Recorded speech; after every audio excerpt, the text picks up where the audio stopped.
да преземе радикален чекор, да се среди таа работа, да се приведе. Сега отпрви на него тоа му изгледаше несериозно малку, како тоа ќе се изведе. И видов дека фактички никој не е загрижен, работа да ги тера како што треба во насока на државните интереси, дали од страната на ВМРО да во тоа време, дали во СДСМ, значи се била гола борба за власт. Без разлика што државата беше во војна. И тука некаде беа причините зашто јас се заминав, ја формиравме партијата. И денес ќе сега делуваме политички, па ќе видиме. Господине Бачев, ги проанализиравте поголемите политички партии во Македонија. Никој не е идеален, никој нема розова ситуација, повеќе направиле зла отколку добра за овој народ и за овие граѓани. Иако имате своја политичка партија, коалицирате сега со ВМРО ДПМН на Никола Груевски, меѓутоа објективно и реално гледано, како стручен работник кој што долги години поминал во Министерството за внатрешни работи, како човек кој што имал хартии, писмени докази и аргументи за активноста на овие или оние, кој е поголемото или помалото зло од политичките структури за Македонија?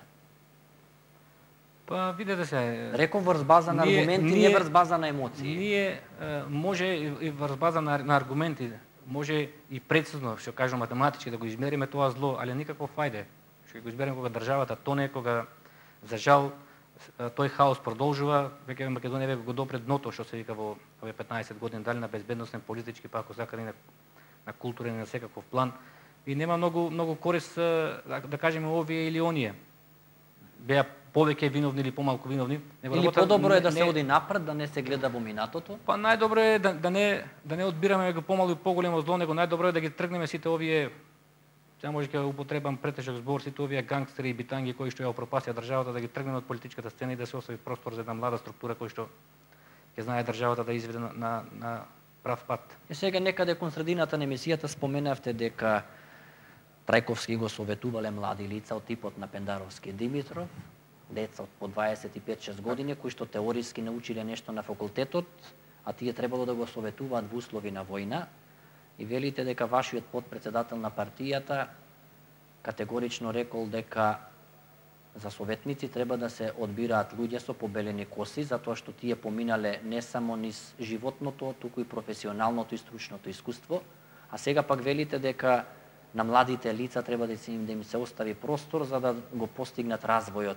на државноста. Ова влада е релативно млада, до сега со најниска старосна граница во поглед на изборот на кадри, министри, луѓе на високи функции, влада која што е упорна во справувањето со криминалот, корупцијата, олигархиите и која што наидува на бетонски ѕидови кои остро се спротивставуваат, па дури и со закани поживотна министри, само за да го заштитат гнездото кое што со години го стекнувале сламка по сламка или пак некои преку ноќ, за да го имаат тој благодет со кој што денеска располагаат. Како против олигархијата, како оваа влада треба да се справи на тој план и дали со декларативната заложба да ќе истраеме на полето на битката против криминалот е доволно за да се постигне саканиот ефект кој што го бара Европската Унија, кој што пред се треба да го направиме лично за нас, а не за Брисел, и од кој што зависи иднината на оваа земја. Очекуваме извештај од Европската Унија, тој ќе биде половично позитивен, половично негативен, ќе бидат со прст покажани слабостите, токму се тие овие работи за кои што ги зборувам. Вака само да се дообјаснам, да не бидам погрешно сватен околу младите, што рековте, да не излезам контрадикторен. Кога мислев јас младите, кажа дека младите треба да бидат на тие носечки функции со тој свој елан, живост, сила што ја имаат и со таа јасна определена национална свест да ги туркаат работите. А за овие советниците тоа не е спорно. Сега да кажеме премиерот Груевски не е умешност он да знае. Знаењето негово е да ги најде тие што знаат околу него, да ги собере. Тоа може да бидат советници за војни прашања, нормално да ќе бидат генерали, за политички прашања да кажеме истакнати некои личности од своите области. Значи тука е смислата. Ја кога кажав да се тргнат овие структури, што кажав дека во овие 15 години само зло е нанесено на државата. Затоа треба да се тргнат од тој аспект. А кои се тие водечки структури во овие 15 години сите ги знаеме. Но народот се уште ги бира. Еве и во новиот состав на парламентот, петти поред, таму се речиси 90% од оние кои што секојдневно сме ги гледале во овие изминати 15 Па, години дел не знам кој е заминат во пензија. Единствено Тупурковски што искажа голема храброст и достоинство пред македонската јавност и после последниот пораз рече дека дефинитивно се повлекува од политичката сцена. Тоа е сега друга приказна зашто народот ги бира, бидејќи и тоа е дел од таа смислена пропаганда што со овие 15 години сите тие пари што стигнаа во Македонија смислено не се трошат за размени проекти, него се трошат за социјална помош. И сега кога вие луѓето ги држите како социјални случаи, многу лесно е да манипулирате. Јас себе сум бил по кампањи, сум разговарал со многу луѓе и знам како гласаат луѓето. Посебно во тие мали селски средини се знае како ќе нареди една групација, така се гласи. 10 кебапчиња и едно пиво. Па еве, не мори 10 кебапчиња, еве да кажеме, јас што ги знам тие случаи, да кажеме по Македонија, да кажеме во едно населено место, да кажеме, еве ќе земам пример шумарот ви е главен. Тој ден ви кажува да кажеме од македонски шуми без ограничено може да берете дрва колку што сакате. И во тој период ќе се појавите и ќе дадете својот глас. Значи лесно е да ги држите луѓето во покорност кога се сите кога огромен број се социјални случаи невработени. Во такви услови може лесно да ги манипулирате со нивен глас. Интимно да поразговарате со нив, јас верувам дека па 90% обратно нема да ви кажат ниту еден збор за тие политички елити кои што во 15 години водат државата. Него сега тоа е друго прашање околу олигархијата што спомнавте.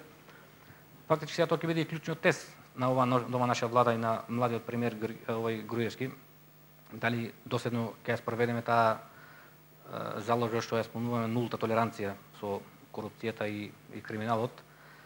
И јас само можам да кажам, не сакам сега да зборам повеќе теоретски со тие хартии што вие ги кажувате, де Европска унија дали ќе не пофали, нема да не пофали или тие меѓународни фактори. Па добро, сме навикнати да не тапкаат по рамото. Тоа се листови на хартија, ќе седнете на компјутер, ќе ги наредите и ќе им ги пратите тука и ве презентирате извештаи. Него јас сакам да зборам тој реален аспект, таа вистинска борба и пак тоа ќе го кажам преку призмата на едно мое лично искуство.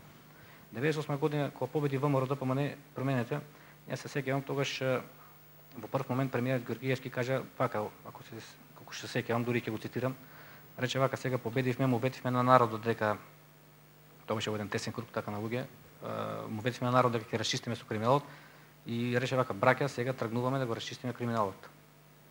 И што се случи? Ако се сеќавате, и како политичка логистика во МВР ни беше пратен Љубе Бошковски. Во тоа време дојде како заменик директор на Дирекцијата за безбедност и контраразузнавање. Направивме еден тим од професионалци и сега јавност, ако се сеќава, 99-та година некаде од јуни месец до август беа приведени 42 директори. Тоа беа перфектно изведени акции согласно законот со налог да истражен со судија, без разлика што таа структура тогаш на СДСМ сакаш да ги прикаже тие акции како реваншистички, како против старата власт, преку тие нивни медиуми створи една дека се води хајка пред тие директори. Еве јас тврдам дека сите тие акции беа професионално изведени согласно законот. И сега што се случи? Кога се изведе тие акции, вие се сеќавате во еден момент така живна работите, таа олигархија почна, тоа беше тоа средно ниво на олигархија од тие 42 директори, не беа чепнати највисоките. Значи во прв момент беа тие 42 директори и тргнаа работите. Ако се сеќавате во еден момент Лјупчо Георгиевски излезе и каже како премиер буџетот има суфицит од 300 милиони долари. Нас вика не ни треба меѓународниот монетарен фонд, него ние договори со него склучуваме само заради имидж. Значи толкова страв се створи што почнаа директорите масовно да ја полнат државната каса. Но што се случи?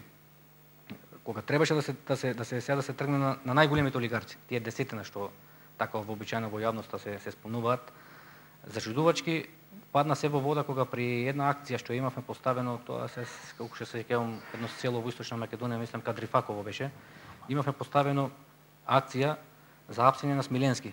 И тогаш требаше да се тргне од тие покрупни олигарци. И тогаш настана еден невиден пресврт. Кога требаше да се апси Смиленски, во тој момент во возилото со Мерцедесот, со него беше и тогашниот премиер Георгиевски. Одеа во Свети Николе да му сечат лента за некоја зетинара тамо, некој погон. Значи во тој момент настана тој пресврт, че Смиленски веќе успеал да се доближи до највисоките врвови на власта. Инаку